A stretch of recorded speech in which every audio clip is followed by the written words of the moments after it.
compassion, de se laisser porter aussi par le flux de la vie, parce qu'on ne contrôle pas, on ne contrôle rien en fait finalement, on maîtrise. C'est un chemin de retour vers la maîtrise de soi. Quand les maîtres de différents secteurs ou religions sont venus parler de tout ça, ils annonçaient déjà tout ça en fait, que tout est en nous. Donc la maîtrise, les Toltecs, tout ça, c'est en nous, c'est redevenir son propre maître. C'est la clé. Donc ce qu'on peut maîtriser justement, c'est ce que l'on dit, ce que l'on fait, ce que l'on pense, comment est-ce qu'on réagit ou pas. Aussi dans ce nouvel état, j'ai envie de dire, il y a quelque chose de, pas de plus neutre, mais de beaucoup plus posé, maîtrisé justement. Donc il y a moins d'affectivité, d'émotivité en trop plein. Mais comme je dis, pour arriver à cet équilibre et ce réajustement, vous pouvez justement passer par des phases yo-yo où ça fait comme ça. Parce que vous êtes en train de libérer encore d'anciennes mémoires qui demandent à partir parce que vous n'en avez plus besoin pour là où vous allez, là où la Terre va. Et on la suit. Voilà, c'est comme ça. Si on veut continuer à vivre ici, c'est suivre maintenant la direction de la Terre, son flux, son influx, des éléments. C'est de ne plus avoir peur, on quitte la peur, les peurs, on revient dans la confiance en soi, la confiance dans la vie, la confiance dans ce qui vient. Il y a l'inconnu, il y a beaucoup d'inconnus. Donc il y a quelque chose dans le quotidien qui est beaucoup plus au jour le jour, au quotidien. Le carpe diem prend vraiment tout son sens. C'est retrouver une certaine présence. Parce que voilà, l'être humain est encore malgré tout trop dans le passé ou trop dans le futur.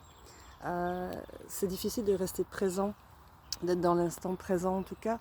Et pour créer le futur, en fait, il faut être au présent et pour ça, pour libérer le passé aussi. Donc il y a tout ça qui travaille, il y a beaucoup de nettoyage. J'entends beaucoup de gens qui ont du mal en fait à lâcher le passé.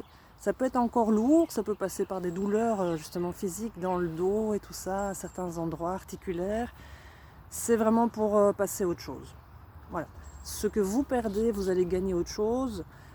Chacun doit le vivre évidemment, parce qu'une expérience n'est pas une autre, mais ça se rejoint. Voilà. C'est pour un mieux, c'est pour un épanouissement, c'est une nouvelle vie, on va dire ça comme ça, un nouveau mode de vie. Il faut y croire. C'est un grand test de foi, un grand retour à la foi, à une foi qui va au-delà de la religion. Ça pour moi c'est très important, c'est vraiment une spiritualité ancrée et quelque chose qui revient ici en tout cas, que l'on connaît, que l'on a connu dans d'autres vies, pour certaines personnes d'autres dimensions. Donc ça voilà, je laisse un petit peu les portes ouvertes à ce niveau-là, mais voilà. C'est ça ce qui est en train de se passer. On change, on évolue, c'est les forces d'évolution qui nous guident et on peut dire qu'on a été retenu par des forces d'involution, qu'on a aussi fait le choix d'être là-dedans parce que c'était soi-disant une sécurité, mais c'est une fausse sécurité. Donc comme je dis, c'est tout le mode de l'ego, d'une ancienne programmation qui s'en va, dont on n'a plus besoin en fait. Donc il faut lâcher. Petit à petit, il faut lâcher les bouts. Et voilà. Et il y a autre chose, une nouvelle forme de vie, d'évolution, de manière d'être qui se met en place. Et il faut faire confiance.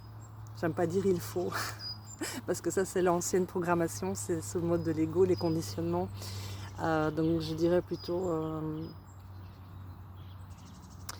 la confiance, elle se met en place, elle se remet en place. En tout cas, c'est différent. Voilà. C'est une autre vision, c'est une autre perception. Il y a beaucoup de choses qui s'ouvrent, beaucoup de détachement, de recul. Mais on est de nouveau dans le cœur. Le cœur du cœur du cœur. C'est ça la clé.